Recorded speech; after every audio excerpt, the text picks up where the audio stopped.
Assalaamu calaykum daawada kusoo dhawow kanaalka Xiskaal. Waxaan noo socday kooraskeenii Quickbook. Waxaanu soo gaarnay casharkeenii 9aad. Casharkeenii ugu dambeeyay waxaanu kusoo baranay qaabka loo sameeyo transfer funds iyo sida loo sameeyo akoonka naftirkiisa. Sida akoon lacag loo wareejiyo ee akoonka loogu shubo ayaanu soo baranay iyo sida akoonkaba loo sameeyo ayaanu soo baranay. Marka maadaama qasnadaada ama akoonkaaga ay kugu jirto lacag kugu jirto waxaanu cashirkan ku baranaynaa 9aad sida cash wax ugu soo iibsan lahayd. Maadaama EV Plus-kaada ama mobile-kaaga ama akoonkaaga oo telefoonka inta lacag kugu jirto iyo inta lacag Quickbook kugu diiwaan gashan ay isku mid tahay, mar walba waxa la rabaa in isku mid yihiin maadaama alaab walba gado wax walba iibiso Quickbook gelinaysay marka telefoonkaagana lacagta ay ku soo dhaceysay mar walba in isku balance yihiin la rabaa. marka waxaanu sameynaynaa casharkan sida cash wax ugu soo iibsan lahayd. markii aad alaab soo qaadato alaab vendor ka dalbato ama supplier ka dalbato alaab ku keenaan oo lacagta aasayso EV Plus-ka ama akoonkaada uu yaraanaya. sidoo kale waxaa rabaa lacagta inta kugu jirto ama akoonkaaga Quickbook kugu jirto in ayadana ay yaraato, inventory-gana uu bato. oo maadaama inventory cusubna aad keensatay lacagtina ay ka yaraatay inuu inventory-ga ku bato cash-kana oo soo yaraada la rabaa. sidaas oo kale labada akoon ay saameynaysa waa cash-ka iyo inventory-ga. inventory uu badanaya, cash-kaadana uu yaraanaya sidaas oo kale. marka waxaanu sameynaynaa casharkan marka sida loo aasaaso vendor. horta sida loo aasaasaa waxaa sameynaysaa laba nooc ba u sameyn kartaa inaad vendor ku aasaasto, inaad si fudud u aasaasto iyo inaad si information fara badan u sameyso. sidaanu customer-ka marka aasaasin waxaan sameynaynaa inaan customer-ka tagno, customer center sii tagno, sidaas oo kale aan faahfaahinta aanu gelino. marka kana waxaa sameynaysaa inaad vendor-ka tagto kadibna aad vendor center sii tagto. qaybtan kuu soo baxdo oo cadaanka ah waxaa sameynaysaa inaad raad kaliya dhahdo kadibna halkan aad ka doorato new vendor. halkan waxaa gelinaysaa vendor-ka magaciisa. waa isla qaabkii customer-ka loo sameynayo kale. hadda tusaale ahaan waxaan leeyahay alkhayraad oo kale alkhayraad oo kale leedahay. halkan oo dhan taariikhda iyo waxa dhan iyo cashirka horsaan ku soo baranay payment-iga wax dhamaay halkan ka buuxinaysaa. tusaale ahaan oo kale alkhayraad sidiisa safe ku dhahay waxba kale ha u sameyn. alkhayraad waxa ku muuqdo inuu halkan kaaga soo baxay 00 wax balance oo lacag kugu leeyahay ma jirto. saas oo u sameyn kartaa.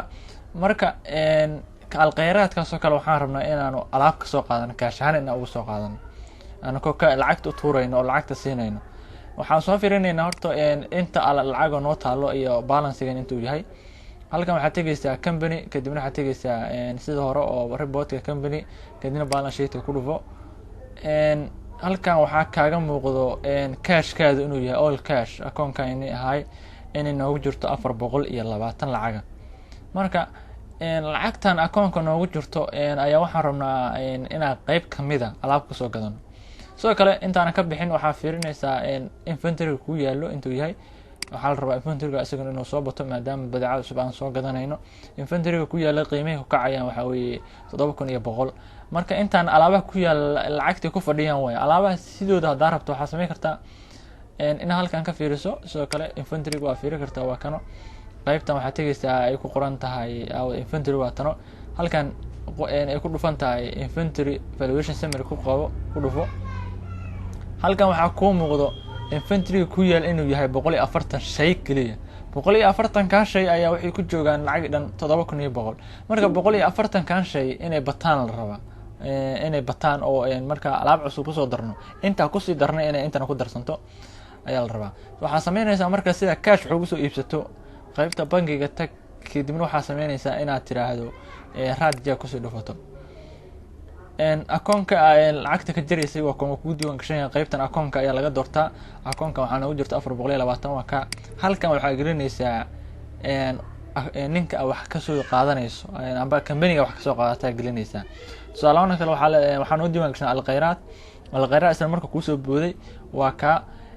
marka meelahaas oo dhan ka soo boodo halkan waxaa sameynaysaa inaad taariikh saxdo. sidoo kale waxaa sameynaysaa in halkan lacagta asaa ku gelinayaba ka soo bood. qaybtan expense waaye, qaybtan items waaye. halkan waxaa la sameeyaa qaybta expense waanu baran doonaa. waxaa laga sameeyaa kale marka lacagtan oo kale aan qofka siinaysa adoo deen ku lahayo kale halkan oo kale account maybelka iyo waxaas laga sii doortaa. laakiin cash ahaan wuxuu kusoo iibsatay ninka itemka ka soo iibsatay halkan aad gelinaysaa qaybta itemka dooranaysaa kadibna itemka magaciisa halkan geli. waxaanu ka soo qaadan karo tusaale ahaan oo kale mobile J2 aan ka soo qaadan J2 aan u diiwaan gashnay adiga alaabaha hadii xitaa ay ku diiwaan gashnayn isla meeshaan magaciisa ku qoraysaa. tusaale ahaan oo kale waxaanu leenahay J3 oo kale mobile J3 oo kale isla meeshaan ku asaasi kartaa mobile J3 oo kale leedahay intralet isla markii yeesaasi dooranaysaa si aad u saasto oo qaybihii hore aan mar jirnaa maraysaa halkan waxaa gelinaysaa inta kugu fadhiyo amba asaa kugu geli doono ka leexo. qaybtan ugu muhiimsan oo akoonka ku xidhayso inuu yahay sales ayaa la rabaa akoonkaas kadibna waxaad dooranaysaa okay ba iska dheh intaas. isla markii mobile J2 uu ku aasaasan yahay meeqa xabo ka soo qaadata marka ninkan tusaale kale waxaan ka soo qaadan 20 xabo calaa xabad wuxuu kugu dhufay ninkaas tusaale kale inuu ka gadiyo $20 400 oo xabo. halkan marka wuxuu ku leeyahay calaash ma ku diiwaan gelinaya oo wuxuu ku leeyahay shay walbo intuu kugu fadhiyo inuu yahay $20 mobile kasta $20 ku yahay qaybtan yes dooro sidoo oo keena sidaan marka hadhowto mobile ku dhufato waxa ku soo baxayo inuu kiib uu kugu joogo $20 ayaa ku soo baxaysa 400 way lacagto akoonkan waxaa noogu jirtay 420 isla markaas safe and close ah dhahdo $20 ayaa akoonkaada ku harayso maadaama 400 laga jarayo. wakaas waxaanu soo fiirinaa reportkayna bal sidoo noqday iyo sidoo hore reportka soo fiiri cashkaadi $20 ku hartay badeecadii intii qiimihii kugu fadhiday way badatay oo 400 ayaa ku siyaaday oo 7,100 ay ahayd. sidoo kale akoonkaadina uu yaraa labada akoon ay saameysay waa tano badeecadu way badatay sidoo kale cashku uu yaraaday. haddii aad soo fiiriso badeecada ku taalo sidoo kale reportka kadibna meesha ay ku qoranta inventory ka dooro qaybtan inventory valuation summary ku dhufo waa arkaysa halkan 160 items ku yaalo 160 kaasna wuxuu ku fadhiyaan 7,500 oo lacag. marka sidaas ayaa sameyn kartaa. sidoo kale hal mar hadii aan ku celiyo waxa sameeyay in isla vendorka isla meesha ka asaasto gudahooda halkan waxa gelinaysaa tusaale kale markii aad soo gasho sharajaga midka wax ka soo qaad alhudo kale iska dheh isla meeshana waxa ku sameynaysaa ina ku asaasto marka asaas dhahdo taabo quick add leedahay isla meeshii muxallim wuxuu ku weydiinaa ninkan ma vendor ama customer ama meloya ama wax kale isla vendor way ninkan oo ku soo dhuf kadibna waxaad gelinaysaa halkan waxyaabo uu ka soo iibsay sida hadoo kale kadibna uu jarma. marka ina sidii hore u asaasto oo vendor inay tagto ka soo asaasto iyo in halkan ka asaasto isla meeshii waxba maahan waxba ku kala duwano. marka cashirkeena maanta halkaas ayaan noogu joogayaa cashir xiga ayaa waxaan ku baranaynaa qaabka deyn ahaan loogu soo iibsado asigoon akoonkaadi aan lacag laga jarin ama aan wax lacag siinin kaas oo deyntiisana loo muuji lahaa.